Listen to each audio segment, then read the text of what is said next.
Hi friends, welcome to Sriyarsha cooking channel. నేను మీ సరిత. ఇవాటి మన రెసిపీ వచ్చి టమాటో ఉసిరికాయ నిల్వ పచ్చడి. ఎప్పుడూ ఒకే రకంగా ఉసిరికాయతో టమాటాలతో వేరువేరుగా పచ్చడి కాకుండా ఓసారి ఉసిరికాయ టమాటోను కలిపి పచ్చడి నూరండి. ఎంత బాగుంటుందంటే ఈ పచ్చడి అయిపోయే వరకు ప్రతిరోజు మీ ఇంట్లో పిల్లల నుంచి పెద్దవారి దాకా పూర్తి అన్నాన్ని ఈ పచ్చడితో లాగించేస్తారు. అంత టేస్టీగా ఉంటుంది. మరి ఆలస్యం చేయకుండా టమాటో ఉసిరికాయ నిల్వ పచ్చడిని మా అమ్మమ్మ స్టైల్లో ఎలా పెట్టాలో చూసేద్దాం. ఈ పచ్చడి కోసం తాజాగా ఉన్న పావు కేజీ ఉసిరికాయలు తీసుకుంటే తాజాగా ఉన్న దోరగా ఉన్న టమాటాలను అర కేజీ తీసుకోవాలి. మరీ పండు మక్కిన ఎర్రటి టమాటాలు కాకుండా ఇలా కొంచెం కాయలుగా దోరగా ఉన్న టమాటాలను తీసుకోండి. రెండింటిని నీళ్ళతో శుభ్రంగా కడిగి రెండిటిపైన ఏ మాత్రం తడి లేకుండా కాటన్ క్లాత్తో కానీ ఇలా టిష్యూ పేపర్తో కానీ తడిని పూర్తిగా తూడ్చేసి ఫ్యాన్ గాలి కింద కంప్లీట్గా ఆరిన తర్వాత వీడియోలో చూపిస్తున్నట్టు ఉసిరికాయ ముక్కలను మధ్యలో ఉన్న గింజను తీసేసుకుంటూ ఇలా చిన్న చిన్న ముక్కలుగా కట్ చేసుకోవాలి. నేను వీడియోలో చూపిస్తున్న మాదిరిగా కట్ చేసుకోండి, తినడానికి ఈజీగా వీలుగా ఉంటుంది. ఇలా ఉసిరికాయలన్నిటినీ చిన్న చిన్న ముక్కలుగా కట్ చేసుకోవాలి. మనము అదే మాదిరిగా టమాటాలను కూడా ఈ చిన్న సైజులో ముక్కలుగా వచ్చేటట్టు కట్ చేసుకోండి. టమాటో రసం కూడా అందులోనే ఉంచుకోవాలి. తర్వాత స్టవ్ ఆన్ చేసి ఒక గిన్నె పెట్టేసుకొని 1.5 టేబుల్ స్పూన్ వరకు జీలకర్రని వేసుకొని మంటను సిమ్లో పెట్టుకొని డ్రై రోస్ట్ చేసుకోవాలి. ఇది కొంచెం ఇలా దూరగా వేగి మంచి వాసన వచ్చేటప్పుడు తీసి పక్కన ఒక ప్లేట్లో పెట్టేసుకోండి. ఇప్పుడు ఇదే గిన్నెలో 1 టేబుల్ స్పూన్ వరకు మెంతులను వేసుకోండి. మెంతులు కొంచెం తక్కువగా ఉండాలి, జీలకర్ర కొంచెం ఎక్కువగా ఉండాలి. మెంతులను ఇలా దూరగా వేయించుకొని వీటిని కూడా తీసి అదే ప్లేట్లో వేసుకోండి. ఇక్కడ మెంతులు కొంచెం మాడిపోయాయండి, మీరు మాత్రం కొంచెం దూరగానే వేయించుకోండి. తర్వాత 2 టేబుల్ స్పూన్ల వరకు ధనియాలను వేసుకొని వీటిని కూడా డ్రై రోస్ట్ చేసుకోవాలి. ఇక్కడ నేను 1 కేజీకి సరిపడా ఈ పొళ్ళను ప్రిపేర్ చేసుకుంటున్నానండి. మొత్తం పొడి ఇదే పచ్చళ్ళలో వేయడం లేదు, కొంచెం పక్కన పెట్టేస్తాను. ఎంత వేయాలో తర్వాత చెప్తాను.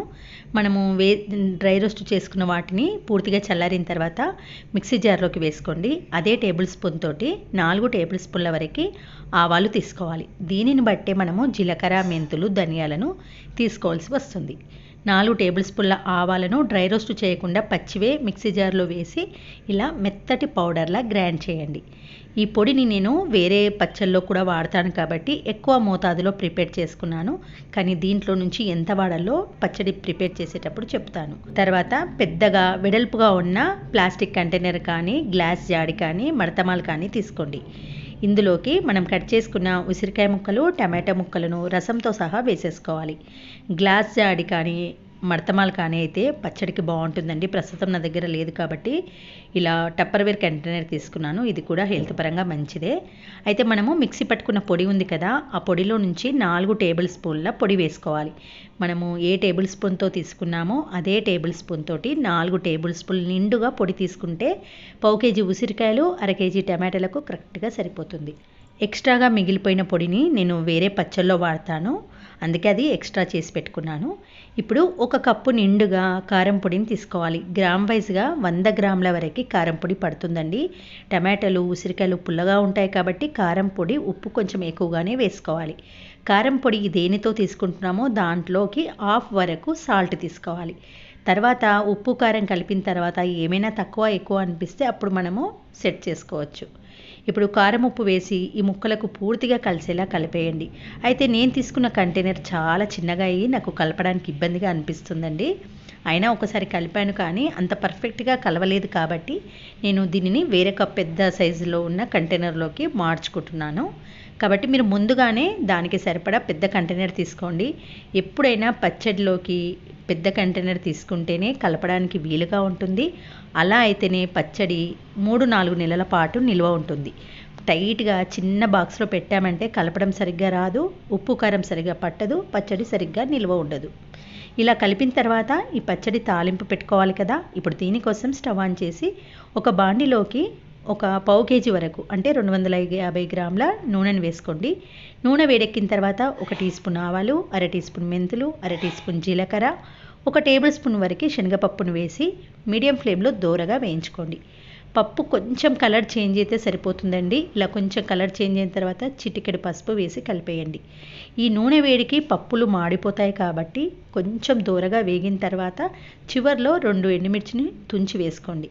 చూడండి పప్పు కలర్ ఇలా కొంచెం డార్క్గా అవుతుంది కదా, వెంటనే స్టవ్ ఆఫ్ చేసి కొంచెం గోరువెచ్చగా అయ్యే వరకు పక్కన పెట్టండి. ఇలా గోరువెచ్చగా అయిన తర్వాత ఓ 10-12 వెల్లుల్లి రెబ్బలు వేయండి. ఫ్రెష్గా ఉన్న ఒక 2 టేబుల్ స్పూన్ల అల్లం వెల్లుల్లి పేస్ట్ వేయండి. నూనె వేడిగా ఉన్నప్పుడు అల్లం వెల్లుల్లి పేస్ట్ కానీ వెల్లుల్లి రెబ్బలు వేస్తే దాని ఫ్లేవర్ అనేది పచ్చడికి రాదు కాబట్టి గోరువెచ్చగా ఉన్నప్పుడే అల్లం వెల్లుల్లి పేస్ట్ వెల్లుల్లి రెబ్బలు వేయండి.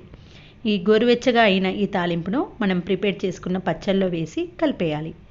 ఈ పచ్చడిలో మనము ఈ తాలింపు కలిపినప్పుడు మనకు ఆయిల్ చాలా తక్కువగా ఉన్నట్టు అనిపిస్తుంది, కానీ 2-3 డేస్ తర్వాత ఆయిల్ చక్కగా పైకి తేరుకుంటుంది. ఆయిల్ కరెక్ట్గా సరిపోయినట్టు అనిపిస్తుంది.